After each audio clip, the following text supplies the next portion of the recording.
MLA madam বলছেন? হ্যাঁ madam বলছি, আমি এক সাধারণ জনগণ বলছি। বলছি এভাবে ঠান্ডা এসি রুমে বসে আছেন, মিথ্যা ভাষণ কেন দিচ্ছেন ম্যাডাম? কোটি কোটি টাকা লুট করার পরে আপনি বলছেন যে বাদ বা কে বা কারা এসে বাঁধ ভেঙে দিয়েছে, বালির বস্তা দিয়ে বাঁধ। তুই মুখ ভেঙে দেবো। তুই কে রে? কে? তোর বাপ আমি দেখে একটা দেখে সাধারণ কিছু করতে ম্যাডাম। সাধারণ মানুষ। কোটি কোটি টাকা গল্প করে বালির তোর বস্তা দিয়ে, তোর বাপ খেয়ে দেবে বোকাচোদা। বালির বস্তা দিলে তো বাঁধ অটোমেটিক ভাঙবে। তুই কি জানলে? তুই আপনি ঠান্ডা রুমে বসে আছেন তো বলছেন বাঁধ ভেঙে জল ঢুকেছে মানিকচকের ভূতনিতে, প্লাবিত বহু এলাকা। আর এই নিয়ে ফোনে এক ব্যক্তি মানিকচকের বিধায়িকা সাবিত্রী মিত্রকে ফোনে জবাব চাইলে সাবিত্রী মিত্র লাগামহীন হয়ে পড়েন, ক্ষেপে গিয়ে গালিগালাজ শুরু করে দেন।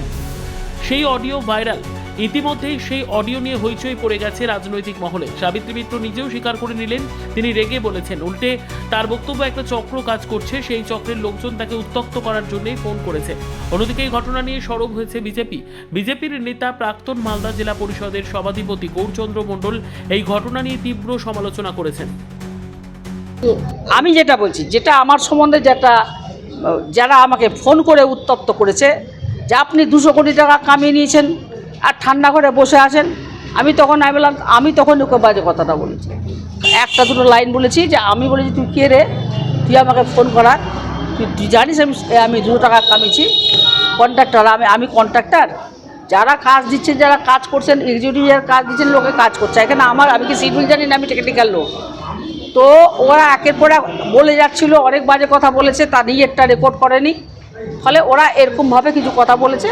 তারপরে আমি এসপিকে ফোন করে বলেছি, নাম্বার দুটো নাম্বার দিয়েছি, দুটো নাম্বার ফোন করে দেখছে, একটা কেরলে আছে, একটা তামিলনাড়ুতে আছে, হয়তো ঘটওয়ার মেবি মানিকচকের ছেলে হতে পারে, সেখান থেকে ফোন করেছে।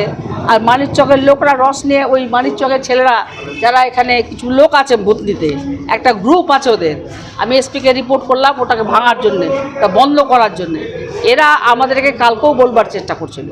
উদ্দেশ্যটা কি? উদ্দেশ্য হচ্ছে যে কালকে ওরা আমাকে বলবার চেষ্টা করছিল যে এখানকার বন্যা আপনি রুখতে কেন পারছেন না, আপনি তো এমএলএ।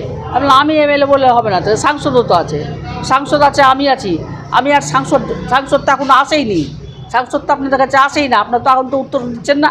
আপনারা বিজেপির লোক যা টাকা দিচ্ছে না কেন্দ্র সরকার, ওটা তো বলছেন না। আমরা যা টাকা দিয়েছি, কাজ করেছে, এইটুকু নিজের টেকনিক্যাল লোক, এটা তো আপনারা এভাবে কথা বলছেন কেন? বিধানসভার জনগণ, আপামর জনগণ দেখুক যে এখানকার বিধায়িকার আসল রূপটা কি।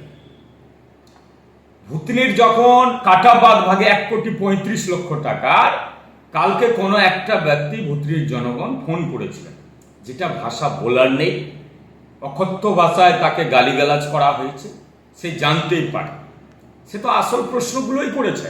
আমি তো বলবো ছেলেটা ভালো প্রশ্নগুলো করেছেন, জানার চেষ্টা করেছেন, কিন্তু উনি যা ওর 14 গোষ্ঠী তুলোধনা করেছেন, যেটা বলতে পারবো না, উনি বলতে পারবেন একমাত্র। এবং এটাই হচ্ছে তার আসল রূপ, আসল ব্যবহার। মানিকচকের জনগণ সেটা দেখুক, তার রূপটা কি আছে বুঝতে পেরেছে। ব্যুরো রিপোর্ট, উত্তর বাংলা সংবাদ।